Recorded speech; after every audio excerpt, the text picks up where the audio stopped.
Assalamualaikum warahmatullahi wabarakatuh. Bersama saya Muhammad Husnul Afan. Kali ini kita akan mengkaji sebuah buku yang berjudul Risalah untuk Kaum Muslimin, yang dimana penulisnya adalah Syekh Muhammad Naqib Alatas, seorang filosof muslim kontemporer yang bukunya sudah diterbitkan di berbagai belahan bumi dengan berbagai bahasa, tentunya bahasa Melayu, bahasa Inggris, bahasa Arab, dan juga beberapa yang terjemahkan menjadi bahasa Indonesia. Kita langsung mulai saja. Risalah untuk Kaum Muslimin ini terbitan Takdib Internasional Kuala Lumpur tahun 2020. Nah, buku ini terdiri dari beberapa perenggan. Ada dari banyak tema seperti persoalan kaum muslimin, kemudian konsep-konsep yang penting dalam worldview Islam. Langsung kita mulai saja.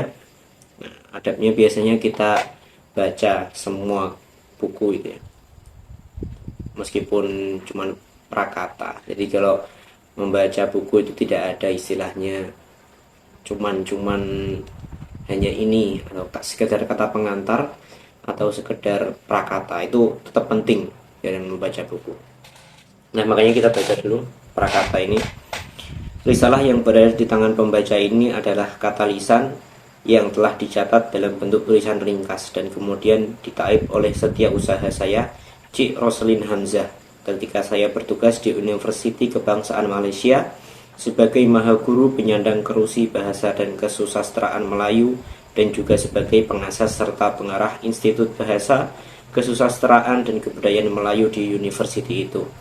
Nah, jadi buku ini ditulis oleh Syekh Muhammad Naqib Alatas ketika beliau menjadi dosen sebagai pengajar di Universitas Kebangsaan Malaysia, di Universitas Kebangsaan Malaysia UKM. Nah, kemudian kita baca selanjutnya. Kata-kata ini telah saya mulai pada awal tahun 1973 Masehi dan akhiri dengan perenggan 74 pada bulan Mac tahun itu, dibiarkan begitu saja tanpa terusan.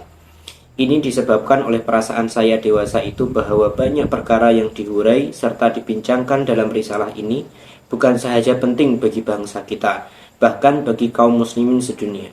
Karena permasalahan yang terhurai dalamnya itu mengenai masalah kekeliruan mendalam yang sama sedang dideritai oleh kaum muslimin di merata dunia. Nah, buku ini sudah ditulis. Perlu dicatat ya bahwasanya Syekh Muhammad Naqib Alatas ini memiliki kebiasaan menulis langsung dengan tulisan tangannya. Terutama pada tahun itu ini masih belum banyak seperti mesin-mesin percetakan. Jadi tradisi menulis dengan tangan itu masih sangat masif sekali atau masih sangat banyak ditemui lah bagi para akademisi.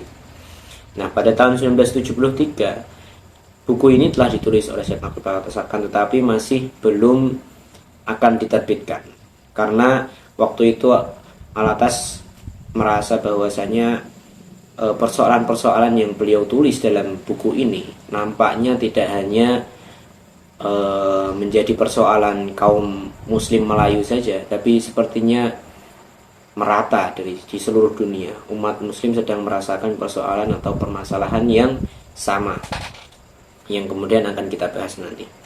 Selanjutnya, sedangkan kini pun dalam suasana keadaan yang semakin meruncing ini, bangsa kita serta kaum muslimin amnya belum tampak sadar akan kekeliruan diri yang mengharunginya.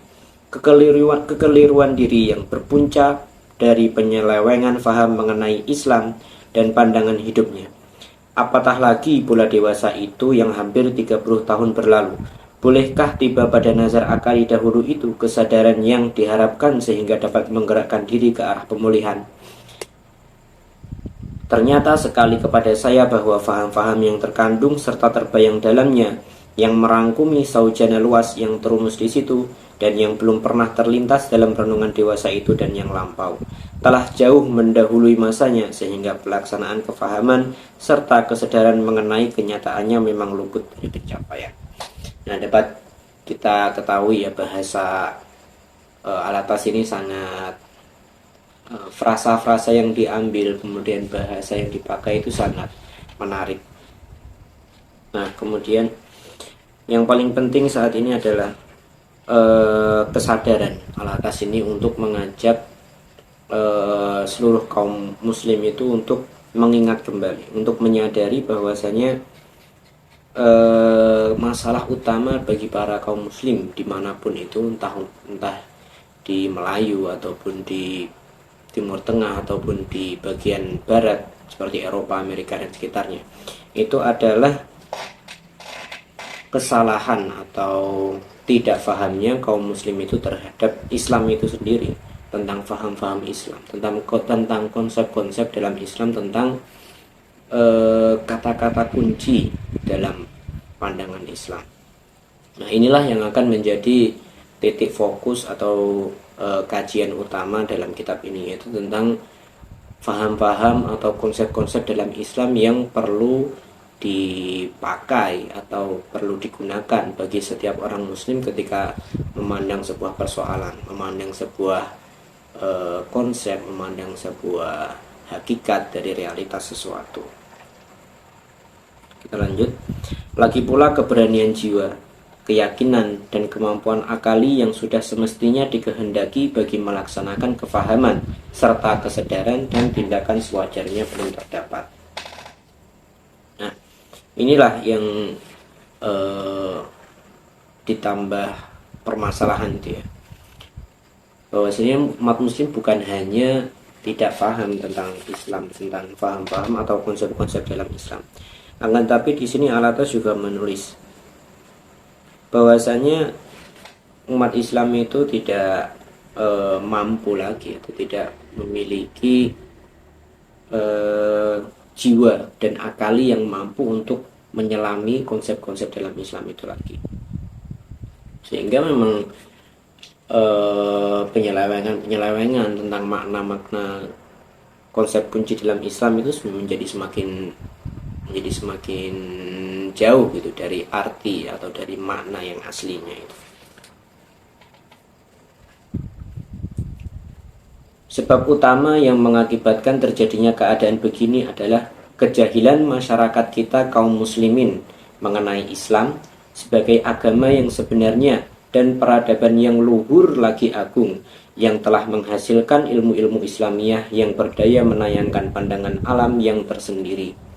Kejahilan yang melenyapkan kesadaran akan tanggung jawabnya terhadap meletakkan amanah ilmu dan akhlak pada tempatnya yang wajar, sehingga sanggup membiarkan sahaja kekeliruan dan berbagai macam penyelewengan dalam ilmu dan amal terus mengharungi pemikiran dan perbuatan para sarjana dan cendekiawan kita yang kebanyakan masih terbelenggu pada gelang penghambaan ilmu-ilmu orientalis dan kolonial. Nah, di sini Alatas menjelaskan, menguraikan bagaimana keadaan umat Islam saat ini, dari permasalahan utamanya, penyebab utamanya, yang kemudian berantai menjadi mengakibatkan sebuah permasalahan yang cukup pelik. Nah, di sini Alatas menulis bahwasanya penyebab utamanya itu adalah kejahilan masyarakat kita kaum muslimin mengenai Islam sebagai agama yang sebenarnya dan peradaban yang luhur lagi agung. Nah, ini perlu digarisbawahi bahwasanya kebanyakan kaum muslimin itu melihat Islam itu hanya sebagai agama.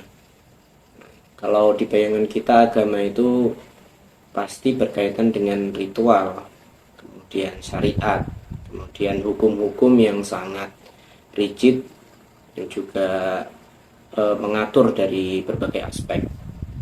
Nah, umat Islam itu menurut Alatas di sini jahil mengenai makna Islam sebagai peradaban yang luhur lagi agung. Nah, kalau Islam dimaknakan sebagai peradaban, kita akan melihat melalui sejarah di mana peradaban-peradaban Islam yang dahulu dipimpin oleh kesultanan-kesultanan, apalagi di masa dinasti Abbasiyah, dengan Baitul Hikmah yang berada di Baghdad, bagaimana peradaban Islam saat itu sangat tertata rapi dari segi negara, dari segi politik, dari segala keilmuan, sangat maju hingga mengalahkan berbagai peradaban yang ada pada saat itu. Dan disebutkan bahwasanya dari berbagai sejarah pada dinasti Abbasiyah, masa-masa keemasan, masa-masa kemajuan peradaban ilmu dalam Islam itu tidak ada yang menandingi. Bahkan penemuan-penemuan itu banyak sekali yang dilahirkan pada masa itu. Nah, inilah yang menyebabkan mengapa biasanya banyak sekali para ilmuwan itu yang mengatakan kenapa kok Barat meninggalkan agama mereka semakin maju, tapi kenapa Islam semakin dekat dengan agama, semakin mengamalkan agama, akan tetapi menjadi lebih mundur. Nah, inilah yang perlu dipahami bahwasanya umat Islam itu jahil bahwasanya Islam itu bukan hanya sekedar agama, tapi dia juga peradaban ilmu terutama. Nah, dilanjutkan oleh hal atas, yaitu peradaban yang luhur lagi agung, yang telah menghasilkan ilmu-ilmu Islamiyah yang berdaya menayangkan pandangan alam yang tersendiri. Inilah kunci dari sebuah peradaban itu ya. Jadi peradaban bukan diukur dari bangunannya, bukan diukur dari kemajuan teknologinya, akan tetapi keilmuan yang dihasilkan, keilmuan yang bisa mengkonsepsikan sebuah kata kunci menjadi sebuah konsep kunci seperti din, seperti masyarakat yang diambil dari kata shin, waw, dan ro. Nah, kata-kata ilmu-ilmu yang dihasilkan ini menjadi sebuah pandangan alam. Jadi bukan dilihat dari bangunan atau kemajuan teknologi, tapi ilmu-ilmu yang dihasilkan yang kemudian menjadi sebuah pandangan alam. Pandangan alam itu kan ketika kita melihat sesuatu, muncullah dalam akal kita itu konsepsi akan sesuatu yang itu tersambung kepada Al-Quran dan Sunnah yang telah diwariskan oleh Nabi kita Muhammad SAW. Nah, selanjutnya kejahilan itu ditambah lagi menurut Al-Atas, yaitu ketika para sarjana dan cendekiawan muslim itu hanya merujuk kepada para orientalis, sehingga di sini dengan bahasa yang cukup bagus, Al-Atas menguraikan dengan sebuah frasa terbelenggu pada gelang penghambaan ilmu-ilmu orientalis dan kolonial. Kita itu belum bisa memproduksi ilmu-ilmu sebagaimana peradaban Islam dahulu yang telah kita sampaikan tadi. Kita hanya merujuk pada keilmuan para orientalis. Nah, ibaratnya kita itu belajar sama orang yang belajar kepada kita. Nah, karena kita tidak pandai terhadap diri kita sendiri, kita belajar sama orang yang mempelajari kita. Nah, ini sangat ilmu yang dihasilkan oleh mereka itu belum tentu sesuai dengan kita. Jadi kita punya sistem epistemologi sendiri, punya sistem keilmuan sendiri, akan tetapi kita abai terhadap sistem keilmuan itu. Justru kita ingin mengambil dari orang-orang yang mempelajari kita sendiri dengan sistem pengetahuan mereka, dengan pandangan alam mereka, dengan konsepsi mereka tentang kita.